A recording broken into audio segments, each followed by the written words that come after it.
கேரள மாநிலம் வயநாடு மண் சரிவில் பாதிக்கப்பட்ட மக்களை தனியார் பள்ளிகளிலும் மருத்துவ முகாம்களாக மாற்றியமைத்து பள்ளியினுடைய கட்டிடங்கள் தற்காலிக மருத்துவமனைகளாகவும் செயல்பட்டு கொண்டிருக்கின்றன. மருத்துவ முகாம்களில் தங்கியிருக்கக்கூடிய குடும்பம் இழந்த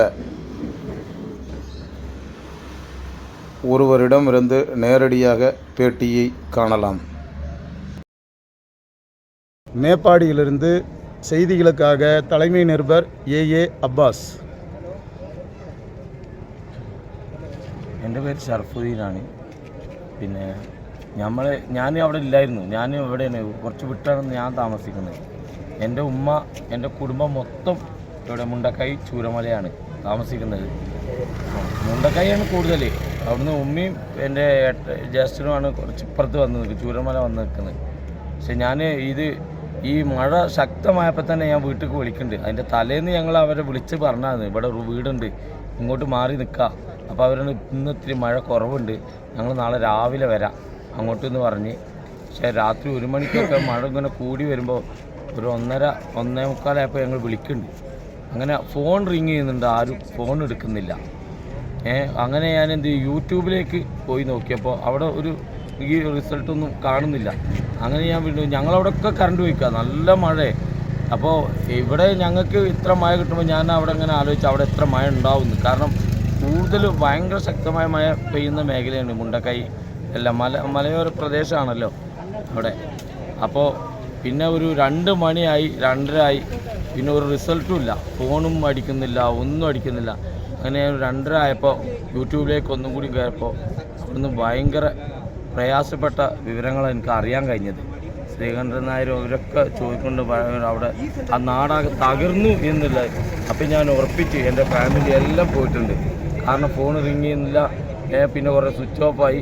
അതിൽ ഞാൻ ഉറപ്പിച്ച് അങ്ങനെ കഷ്ടി നേരം വെളുപ്പിച്ച് രാവിലെ ഞാൻ പിന്നെ ഇവിടെ എത്തുമ്പോൾ ഇതാണ് അവസ്ഥ. എൻ്റെ എല്ലാവരും പോയിട്ടുണ്ട്. കാരണം എൻ്റെ അതായത് ഈ ഉരുൾപൊട്ടുന്ന അവിടുന്ന് 3 കിലോമീറ്റർ അപ്പുറത്ത് എൻ്റെ ഉമ്മ, ജ്യേഷ്ഠൻ്റെ ഭാര്യ, അവൻ്റെ മകൾ ഒക്കെ നിൽക്കുന്നത്. അപ്പോൾ അവിടെ ഇത് എത്തിയിട്ട് പോകണേ എത്ര ശക്തമായിട്ടായിരിക്കും മുണ്ടക്കൈയിൽ വന്നിട്ടുണ്ടാവുക. കാരണം ഞങ്ങൾ വീടിനൊക്കെ ഹൈറ്റുള്ള പാറകളാണ് 3 കിലോമീറ്റർ ഇപ്പുറത്ത് കാണുന്നത്. ഞങ്ങൾ മിന്നാന്ന് അവിടെ പോയപ്പോൾ കാണുന്നത് ഇത്രയും ഹൈറ്റ് വലിപ്പമുള്ള പാറകളാകുമ്പോൾ എനിക്കിപ്പോൾ പറയുന്നത് ശരിക്കും ആ പാറൻ്റെ അടിയിൽ തന്നെ ബോഡികൾ ഇനിയും ഒരുപാട് കിടക്കുന്നുണ്ടാവും. കാരണം അത്രയും നല്ലൊരു നാടായിരുന്നു ഞങ്ങളത്.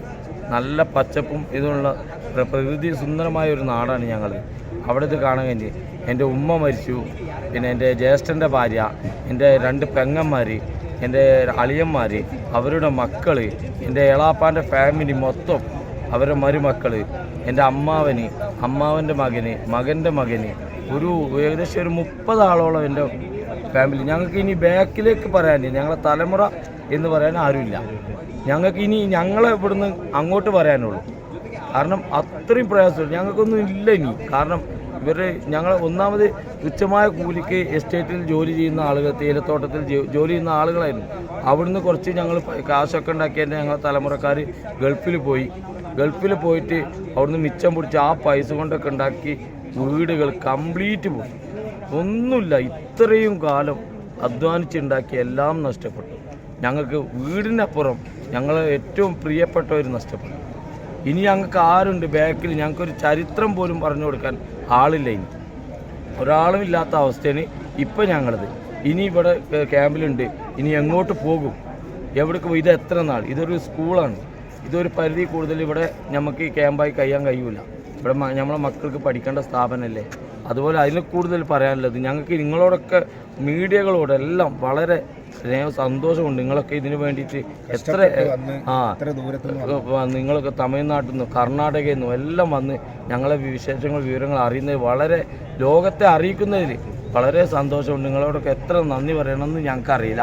അതുപോലെ ഞങ്ങളുടെ ഓരോ ജീവനും വേണ്ടി പല സംസ്ഥാനങ്ങളിൽ നിന്നും, അതുപോലെ ഞങ്ങളെ ഈ പിന്നെ ജില്ല മാറിയിട്ടുള്ള ഒരുപാട് ആളുകൾ ഊണും ഉറക്കവും. ഇന്നലൊക്കെ രാത്രി ഞങ്ങൾ വരുമ്പോൾ അവിടെ കാണുന്നത് സ്വന്തം വണ്ടി, അത് അവരെ ജീവിതം വളരെ പ്രയാസപ്പെട്ടു. കൂലിക്കോടുന്ന വണ്ടികൾ, അവന് കൂലിയോ ശമ്പളമോ ഒന്നുമില്ലാതെ കസാലയിലൊക്കെ ഇരുന്നുറങ്ങുന്ന കാഴ്ച തന്നെ ഞങ്ങൾ കാണാം. അവരാർക്കാ ചെയ്യുന്നത്? ഞങ്ങൾക്ക് വേണ്ടിയിട്ട് ഈ പ്രയാസപ്പെട്ട ഈ ദുരന്തത്തിൽ അകപ്പെട്ട ആളുകളെ രക്ഷിക്കാനും ഒരു നോക്ക് കാണാൻ വേണ്ടി ഒരു ജീവൻ്റെ തുടിപ്പ് ഉണ്ടെങ്കിൽ അതല്ലെങ്കിൽ അവരുടെ ശരീരം ഞങ്ങളെ മുന്നിൽ കാണിക്കാൻ അവർ ഞങ്ങൾക്ക് വേണ്ടി പ്രയാസപ്പെടുന്നു. വളരെ വിഷമമുണ്ട്. ഉറക്കമില്ല, ഊണില്ല എന്നൊക്കെ ആ വരുമ്പോൾ കാഴ്ച കണ്ടപ്പോൾ അത് പല ജില്ലകളിൽ നിന്നും സംസ്ഥാനങ്ങളിൽ നിന്ന് അവർ ആ രാത്രിയൊക്കെ വന്ന് ഞങ്ങൾക്ക് നിലമ്പൂരിൽ നിന്ന് അത്രയും ദിവസം 5 ദിവസം നിലമ്പൂർ ചാലിയാറിന് തിരഞ്ഞ് അവർ കഷ്ടപ്പെട്ട് ഇന്നലെ രാത്രി ഈ ബാക്കി ഇവിടെ മുണ്ടക്കായി പോകാമെന്ന് പറഞ്ഞിട്ട് അവർ വന്നു. ഒരു വിഷമമോ അവർക്കൊരു ദേഷ്യമോ ഒന്നുമില്ലാതെ ഇനിയും ഞങ്ങൾക്ക് വേണ്ടി എന്തും ചെയ്യാൻ തയ്യാറായ എല്ലാവരോടും അവരോടൊക്കെ എത്ര നന്ദി പറഞ്ഞാലും മതിയാവില്ല. കാരണം അത്ര പ്രയാസപ്പെട്ട് ഞങ്ങൾക്ക് വേണ്ടി അവരൊക്കെ എഫേർട്ട് എടുക്കുന്നുണ്ട്. അതിനെല്ലാവർക്കും നന്ദിയുണ്ട്. പ്രത്യേകിച്ച് മീഡിയകളോട്, ഈ ലോകത്തെ അറിയിച്ച മീഡിയകളോടാണ്.